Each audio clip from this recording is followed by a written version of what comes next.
Today we're at Roadside Mazda in Lisburn. We're here to have a look at the Mazda CX80. It's Mazda's new 6 or 7 seater PHEV or diesel. Let's jump in, go for a spin. The CX80 is a brand new model for Mazda which just came out in January this year. You can configure these in a 6 or 7 seat. The 6 seat would be 3 rows of 2, so sort of like airplane chairs. Now this is the 7 seat version. They start about £49,000 for the exclusive line. That goes up to the Humura Plus, the Takumi, and the Takumi Plus, which is about £56,000 roughly before you add any extras. To be honest, the cars are pretty well spec'd anyway, so there's not really an awful lot you could add. So we just jumped in. We've actually just had a drive in the CX60, the smaller version of this, before, and jumping in here, it actually seems very familiar.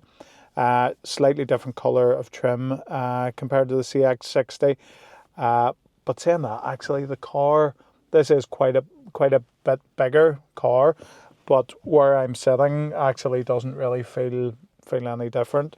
All wraps around nicely here.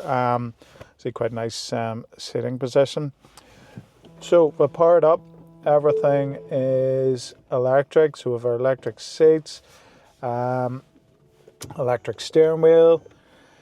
We have our heated seats. We have cooled seats. We have a heated steering wheel. Obviously they're automatic, all of them are automatic. We've got controls and things for the central screen here, infotainment system. Nice leather steering wheel, leather dash, leather bits of trim. I quite like this trim actually on the central bit here as well. It seems very nicely finished. This is actually the first one I've even seen of these. I haven't seen any on the road either. But we will put her in the gear and go for a spin. So these come in 2 engines. You have the 2.5 plug-in hybrid, which has 354 horsepower. There's also a 3.3 litre diesel with 254 horsepower. The deals at the minute on the plug-in are actually a bit stronger than the diesel. So look, the diesel, because this is a big car, CO2s are maybe a bit more than the average plug-in, not by much, but what that does is it bumps it up to a 12% BIK tax. So it's a wee bit higher. The CX60 we drove before was 8%. Now some of the most efficient hybrids on the road would only be 5%. So you will pay a wee bit more for this as a company car. But if you want a plug-in hybrid with 7 seats, you're quite limited on what you can actually get. So, you know, if you want to put it through the business, you need 7 seats. It's definitely worth a look, because you are quite limited. 12% isn't the worst. Obviously, look, you could go for an electric 7-seater, but again, look, that doesn't suit everyone. So in the plug-in, this version does not the 60 in about 6.8 seconds, so it's fairly quick for a big car.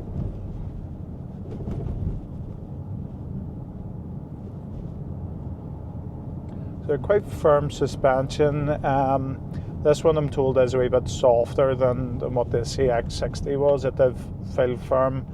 To be fair, we're driving over quite a bumpy street through Lisburn, which doesn't help. This car also comes with the head-up display, which is a standard feature. They seem to have a very good level of spec as standard.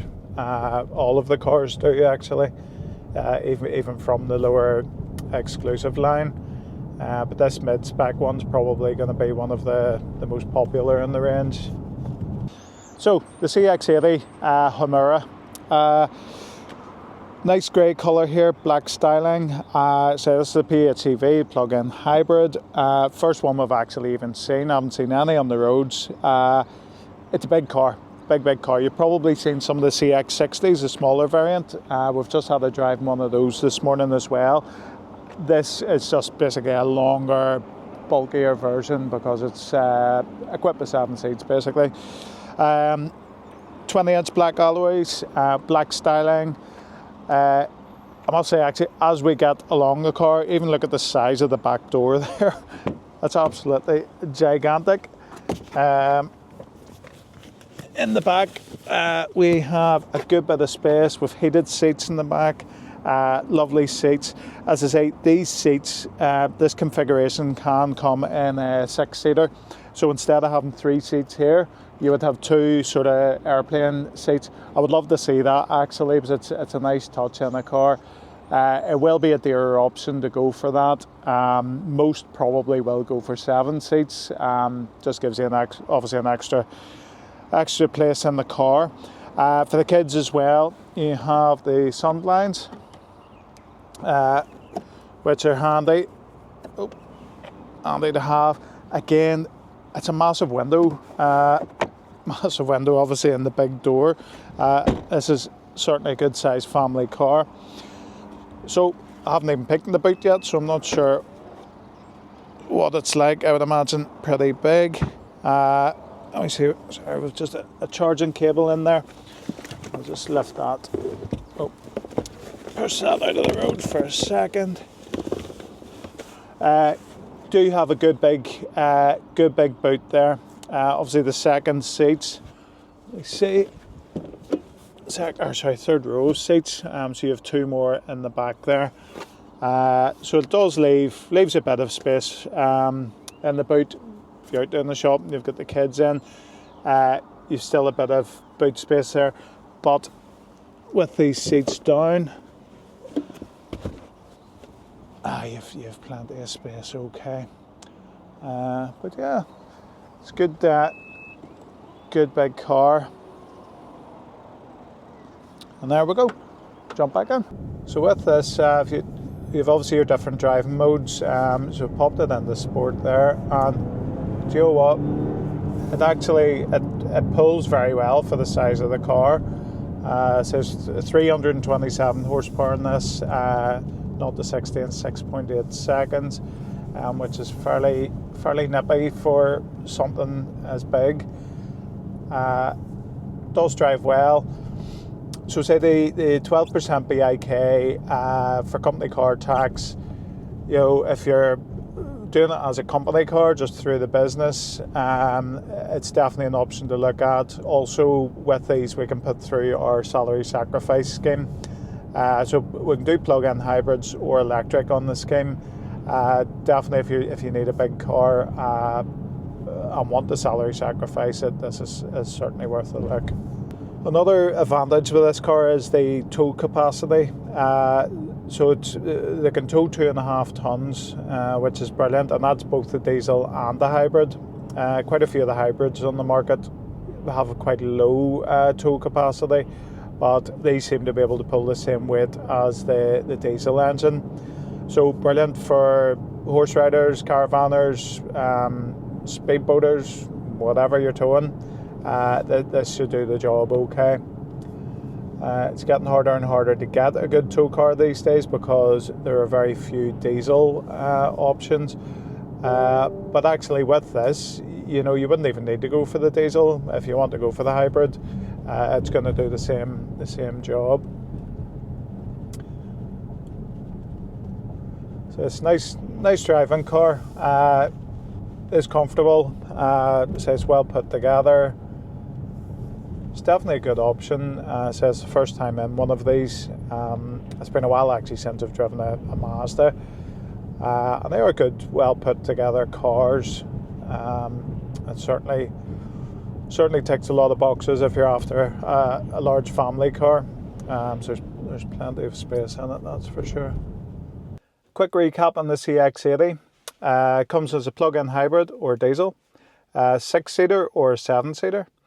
Works very well, well, both as a personal car, also through the business, through the salary sacrifice scheme.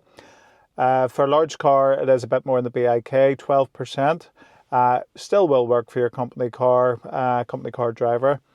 Works well as a tow car, 2.5 tons. It'll tow on both the plug-in and the diesel. Quite impressed, things I like. Well finished, drives nice. The deals are very strong on them. Compare this to, a different brand with this size and spec of car. This will come out keener. They are very strong. Lots of spec, as standard as well. So there's plenty of toys in the car.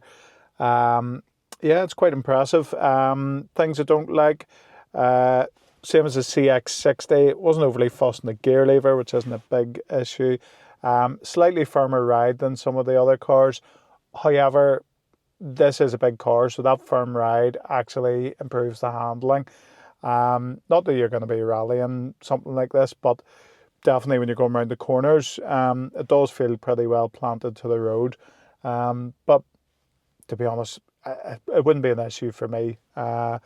But listen, if you want to test drive or if you want any quotes, go onto the website commercial-leasing.com, fill out one of the inquiry forms, and one of us will come back to you.